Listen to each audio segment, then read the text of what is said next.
Astăzi vă voi arăta o metodă care o practic eu pentru a pune carnea la murat. La murat pentru frână. Scurgem tot sângele, adică punem carnea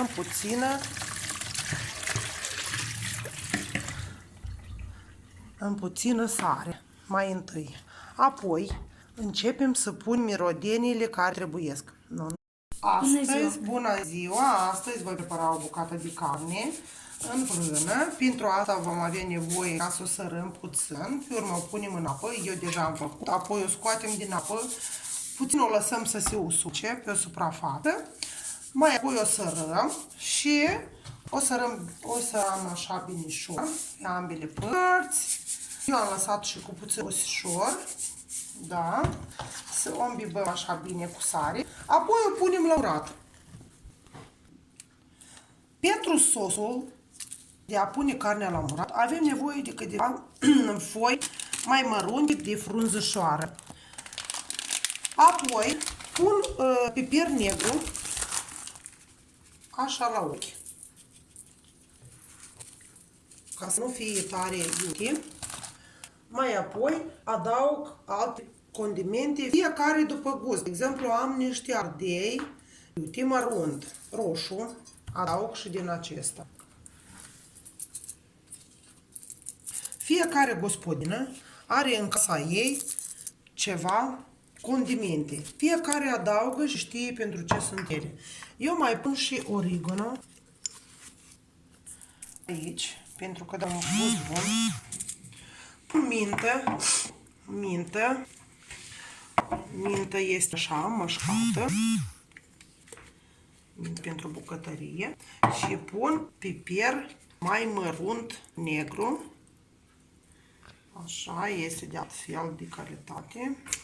Nu are un gust așa lins.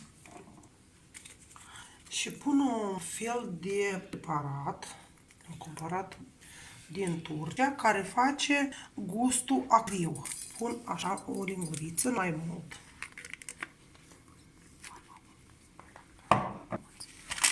Apoi am în așa pachetele mici cubulețe din usturoi. O să vă arătăm pachetul. Să focusați. Cam așa arată. Așa, cubulețe? Da.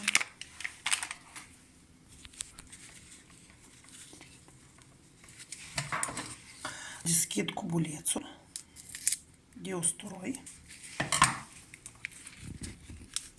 În interior este așa. Ca să nu curăț usturoi, pun usturoi la cub. El se va biba cu apă, se va muia și va da un gust bun. Fiecare iubește după gustul său. Cine iubește mai usturoiat, desigur pune mai mult. Pune două sau trei cubulețe. Da.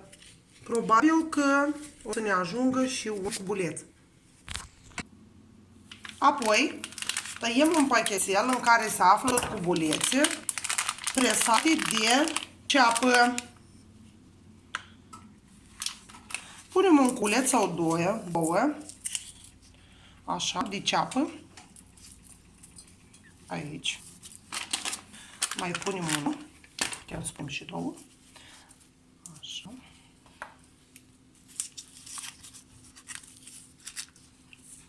Soleacă. Așa. Punem ceapă. Condimentul de ceapă. Apoi adăugăm puțină apă. Aici. Nu multă. Apă fiartă din ceanic. Și răcită. Așa cam apă după ochi ca să cuprindă carnea. Și lăsăm carnea ca să se îmbibe bine în aceste mirodenii.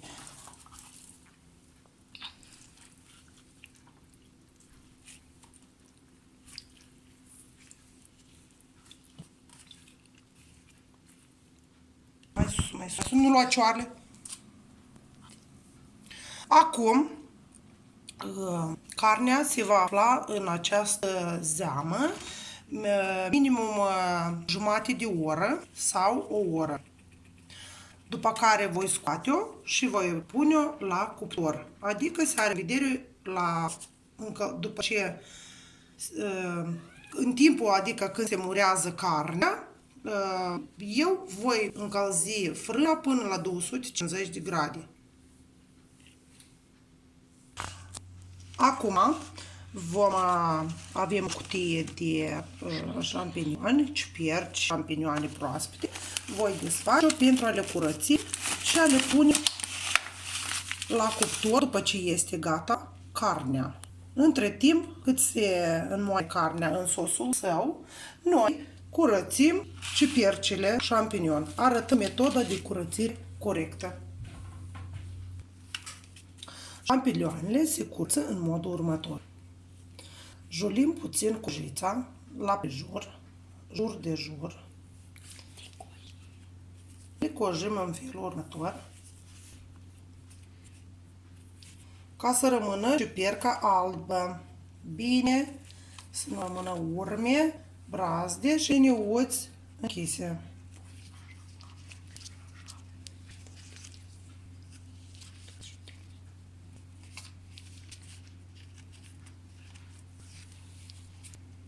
Apoi tăiem creasta, curățim mediul interior.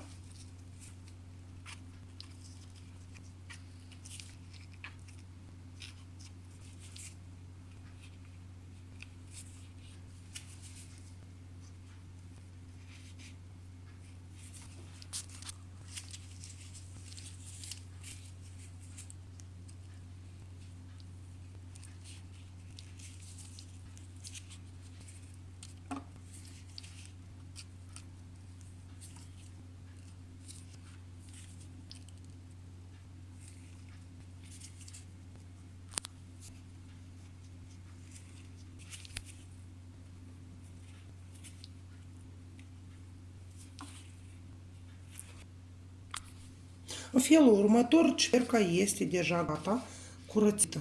În comparație cu ciuperca aceasta, este pălăria albă. Așa procedăm cu toate ciupercile. Curățăm în modul următor. Ciupercile sunt deja gata. Le-am curățat. Acum le spălăm sub un șuvoi de apă.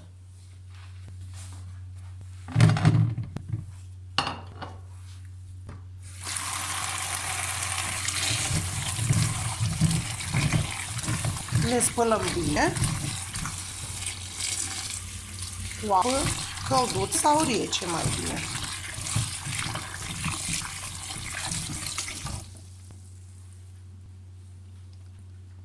Vărs apa.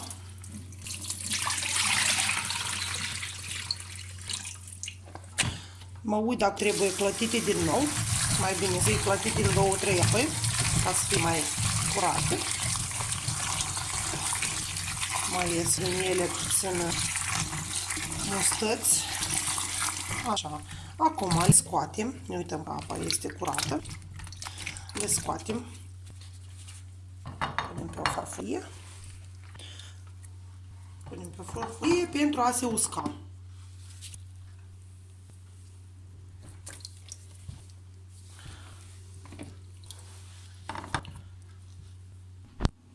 Între timp, vedem ce se întâmplă cu cărnița. Cărnița începe a se mana și a se mura bine în mirodenii. Ce miros, ce miros, ce miros. Mirodenii e o plăcere. Mi închipui și mi imaginez că nu scoacă, o să fie o aromă peste tot. Am pregătit deja ciupercile. Acum fiecare ciupercă vă voi tăia-o în jumate. În felul următor. Așa, frumușele. Le tai frumos, că sunt fragile. Să nu le frângem tare. Luăm rămășițele. Nu uităm să nu fie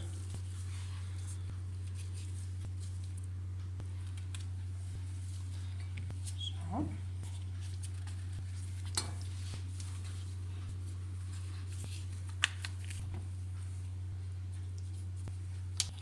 Ciupercile tăiate deja le vom așeza într-o formă pentru copt. Dar mai înainte de aceasta luăm un spray-ul care este cu ulei de măsline. Poate altcineva are altceva, ulei, pur și simplu îl întindem altă dată cu pirea, dar acesta este o metodă mai ușoară.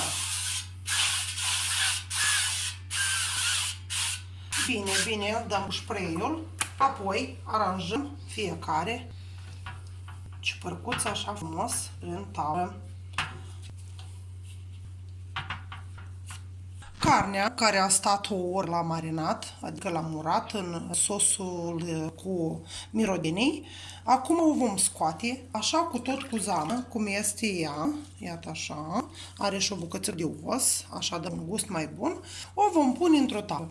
Dar întâi de toate, ungem tava cu spray de ulei de măsline,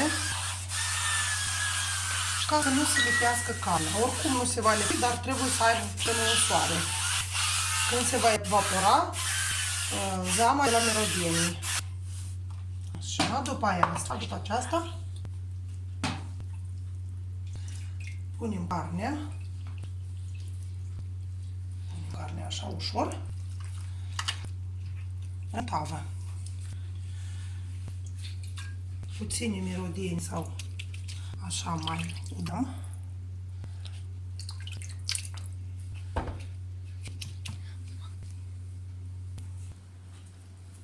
Punem carnea în frână, care cuptorul deja este încălzit la 250 grade din timp.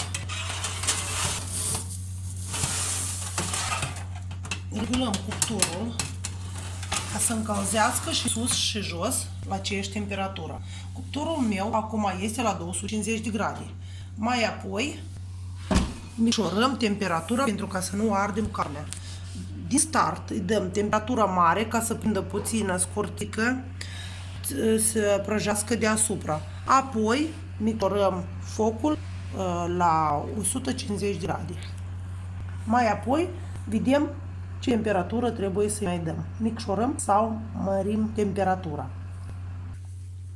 Ciupercile, după cum vedeți, le-am aranjat în tavă, parcă sunt sudăței care pleacă la armată.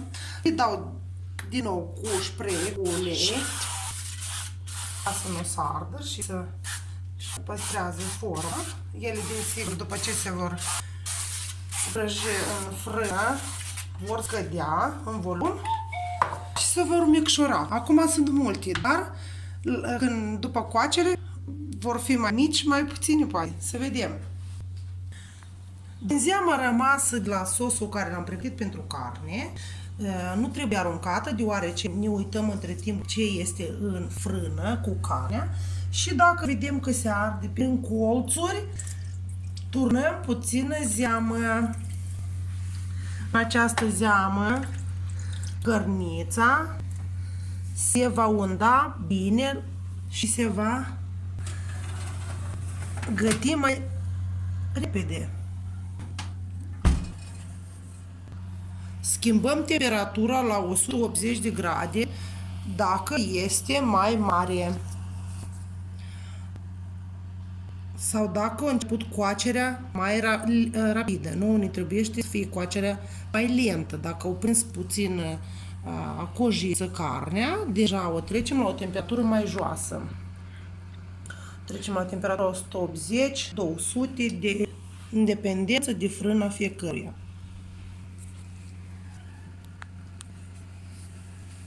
Regulăm după ce ne uităm în interior cum se coace carnea.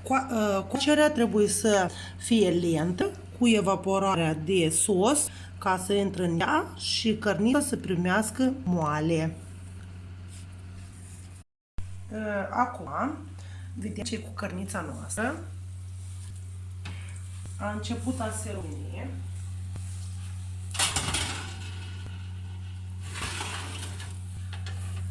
Vedeți? A prins deja ceva.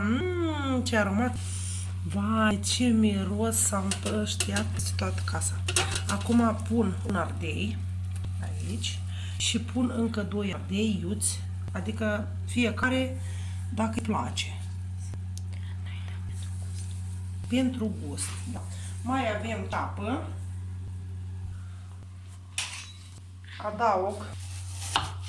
Adaug ceapă, bucăți de ceapă pentru gust, care sunt deja tăiate, curățate și le tăiem în bucăți mai mici pentru a le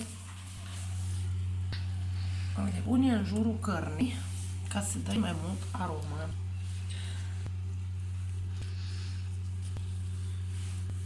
Și în fund. Așa. Și aici.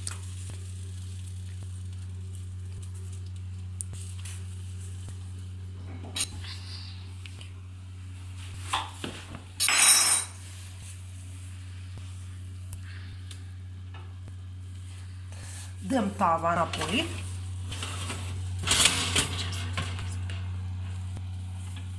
Vai, ce miros! Plăcere!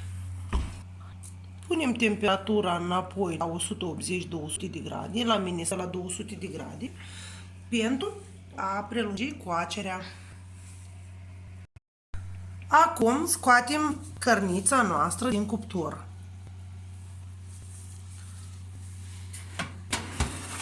Vai, ce frumoasă s-a primit! Vai, vai, vai, vai, vai, vai, vai! Ce aromat!